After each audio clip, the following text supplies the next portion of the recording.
And if you're looking for that federal grand jury to look into your state's activity included in that letter of support, state that. In terms of election fraud, I'm still waiting to see evidence here in Michigan. I haven't seen one shred of evidence, not one. And I'm following these court cases that they have filed, and I believe that there's 1 win and 59 losses.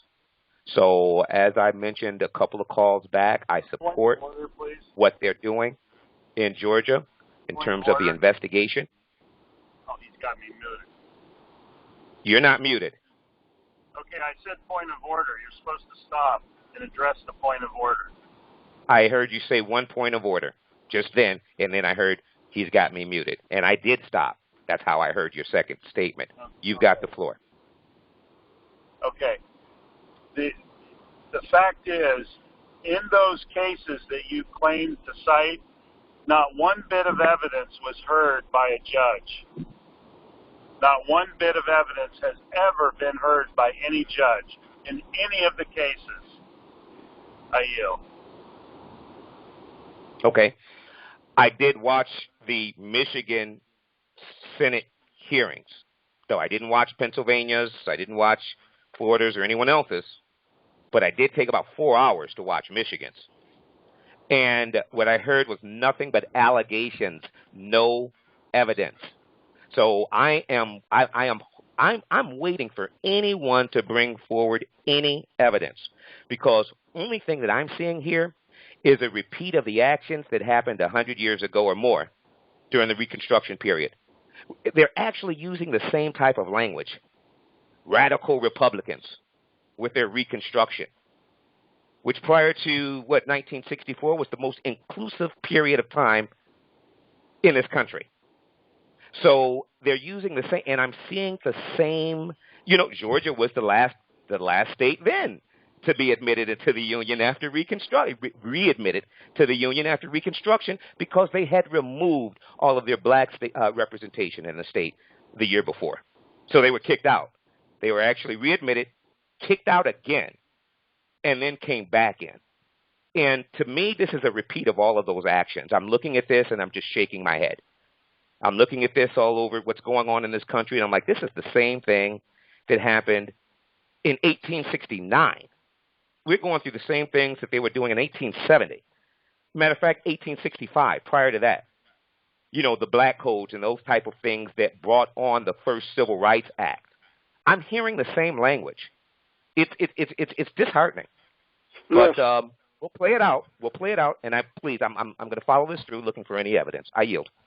Thank you. If I may. Lewis, are you saying that, if I might, are you saying that you have not seen any affidavits presented yet? Affidavits should be considered as evidence, I do believe. Yeah, I have. However, I've also heard those people speak on those affidavits at the Michigan Senate hearing, on a few affidavits that I was able to read. Yeah. And believe me, if I was sitting on a jury, I'd bring them up for perjury. Okay, well, I'd bring them up. They're historic, and see, that's the problem, Charles. When one brings forward an affidavit, we are to accept that as fact.